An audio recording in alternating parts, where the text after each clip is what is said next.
তো বন্ধুরা, সবাই যেমন পার্ট ওয়ানে আমাকে জিজ্ঞেস করছিল যে অনুকূল চন্দ্র ঠাকুরের বিষয়ে বলার জন্য, তো তার ব্যাপারে আমি এখন আপনাদেরকে সংক্ষিপ্তভাবে কিছু জিনিস আপনাদেরকে জানিয়ে দিচ্ছি।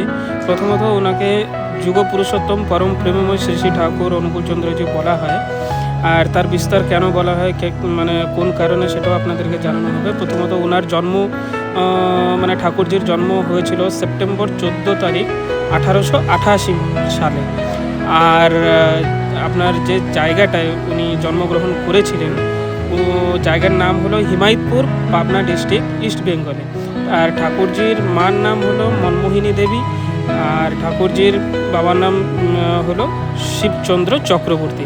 আর বাদ বাকি জিনিস আমার সাথে আমার একজন আছে পিসমশাই, তার সাথে আলোচনা করে ডিটেলসটা আপনাদেরকে বলছি। তো আপনারা ভিডিও দেখুন আর এই ব্যাপারে আপনারাও জানকারি নিন। হয়তো দেখা গেলো আপনাদেরকেও কখনো জরুরত হলে হয়তো গুরু ধরতেই হয়, তো সেই জন্য এই ডিটেলসটা আপনাদের কাছে পৌঁছালে হয়তো আপনারাও গুরু ধরে বা গুরু দীক্ষা নিয়ে আপনাদেরও জীবনটা সহজ সরলময় করতে পারবেন। তো পিসমশাই, এবার বলো আমাদের ঠাকুরের বিষয়ে কিছু, তুমি বলো। ওনার বলো। পরম প্রেমময় শ্রী শ্রী ঠাকুর অনুকূল চন্দ্রের শ্রীচরণে আমি আমার অন্তরে ভক্তিপূর্ণ প্রণাম নিবেদন করি। শ্রী শ্রী বড়মায়ের রাঙাচরণে আমি আমার অন্তরে ভক্তিপূর্ণ প্রণাম নিবেদন করি। শ্রী শ্রী বরদার রাঙাচরণও ভক্তিপূর্ণ প্রণাম নিবেদন করি। বর্তমান আচার্যদেবের শ্রীচরণও ভক্তিপূর্ণ প্রণাম নিবেদন করি। আমি শ্রী শ্রী ঠাকুরের এই সৎনামে দীক্ষা গ্রহণ করেছি। শ্রী শ্রী ঠাকুরের এই সৎনাম পাওয়ার পরে আমি যতটুকু চেষ্টা করে এই নাম, প্রথম দীক্ষার পরে নাম সম্বন্ধে আমার কোনো জ্ঞাত হয়নি, নাম আমি বুঝতে পারছিলাম না। কিন্তু যখন এই দীক্ষা আমি পেয়েছি, ঋত্বিকদেবতা আমাকে বলেছিলেন নাম কিন্তু আপনি করবেন, এই নামই আপনার সব জানার পথ খুলে দেবে, সব অজ্ঞানতা দূর করে দেবে। এটা বলছি, কিন্তু সেটা আপনাকে করে পেতে হবে। তাই বিশ্বাস করে আমি এই নাম করে চলতাম। আর এই আজ দীর্ঘদিন শ্রী শ্রী ঠাকুরের এই দীক্ষার পরে আমার ভিতরে অনুভব আসছে, শ্রী শ্রী ঠাকুরকে পুরুষোত্তম বলে আজ আখ্যা কেন দিয়েছে।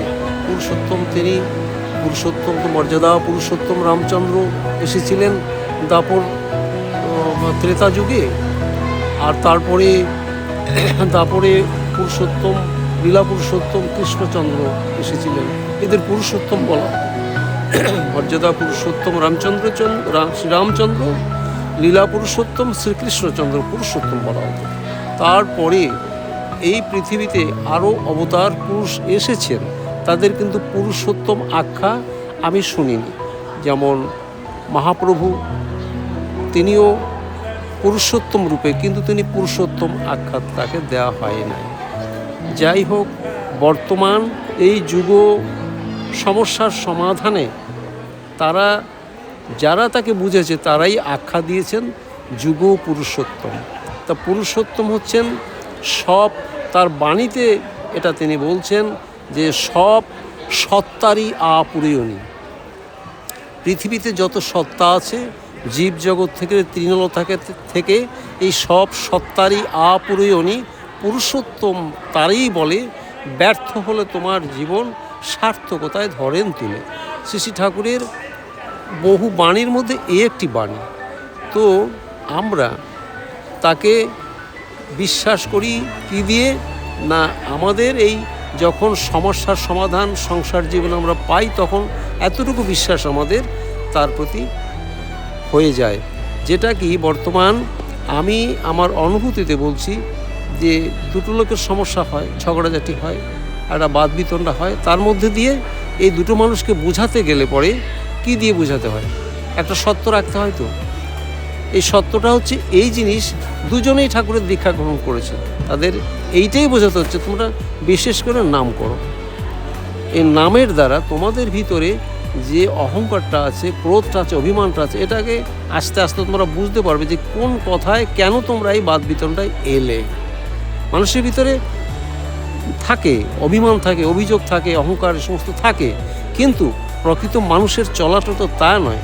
তো শ্রী শ্রী ঠাকুর এর জন্যই দিলেন নাম।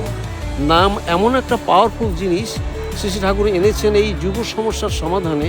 এখানে যে মানুষটি নাম করবে, এই নামের দ্বারা তার সমাধানে সেই যেতে পারবে, তাকে কেউ তার সমাধানে এনে দিতে পারবে না।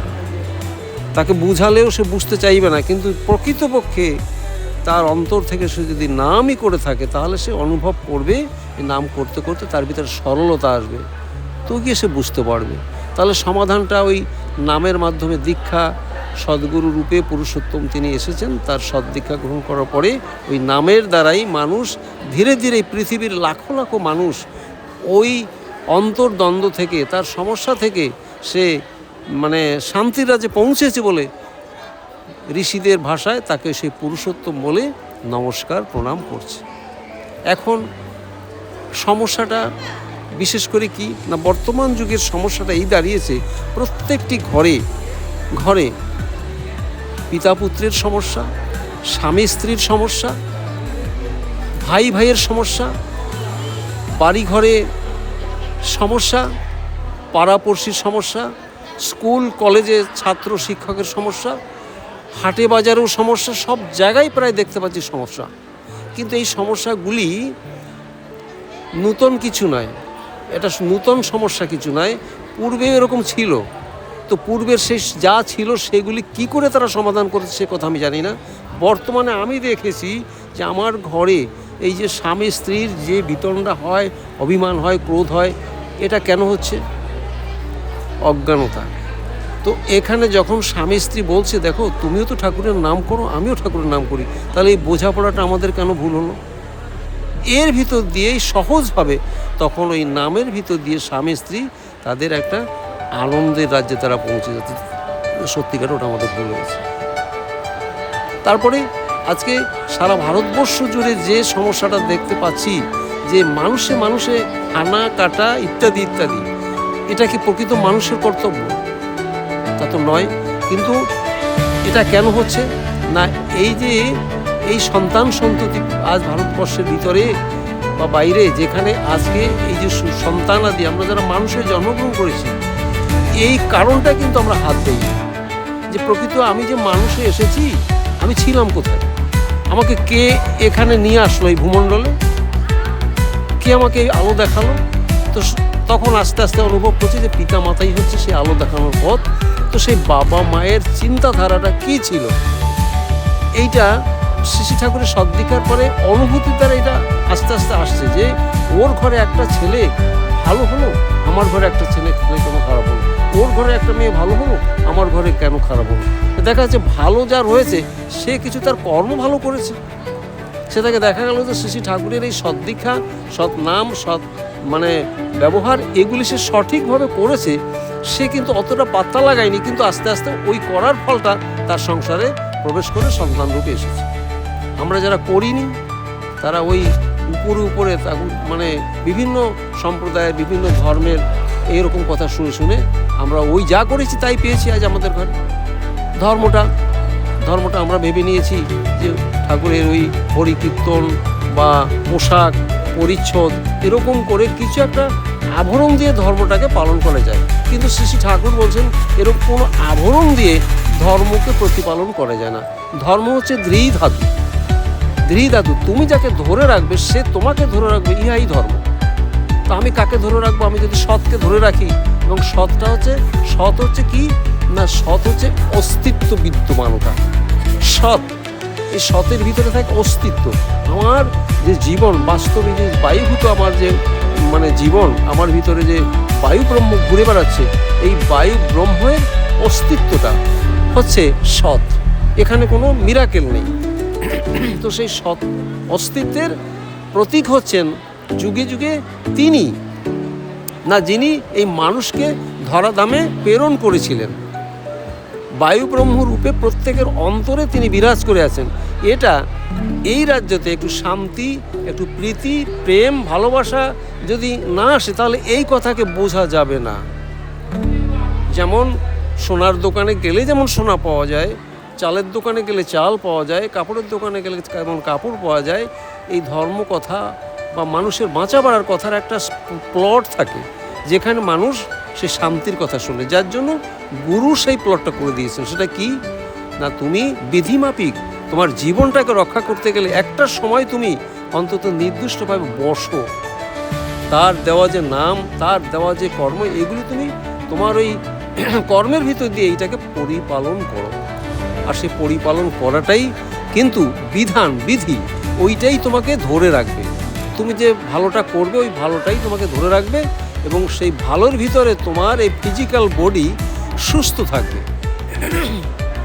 তার মূলে রয়েছে ওই নাম। আজ আমরা এই ঘরে ঘরে এই সমস্যার সমাধানে শ্রী শ্রী ঠাকুরকে পেয়ে লাখো লাখো মানুষ, কোটি কোটি মানুষ আজ শান্তির বাতাবরণে আছে। তাই তারা গভীর বিশ্বাসে বলছে, এখানে আমার সৎসঙ্গের কোনো মালা, তিলক, মানে এমন কোনো পোশাক নেই যা দিয়ে মানুষকে বোঝানো যাবে।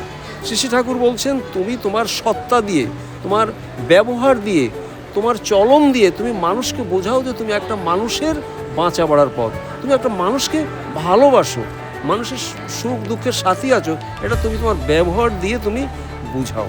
এটাই যুগ পুরুষোত্তম শ্রী শ্রী ঠাকুর অনুকূলচন্দ্র চাইছেন। তো বাকি ডিটেলস আপনাদেরকে নেক্সট ভিডিওতে আপনাদেরকে জানানো হবে।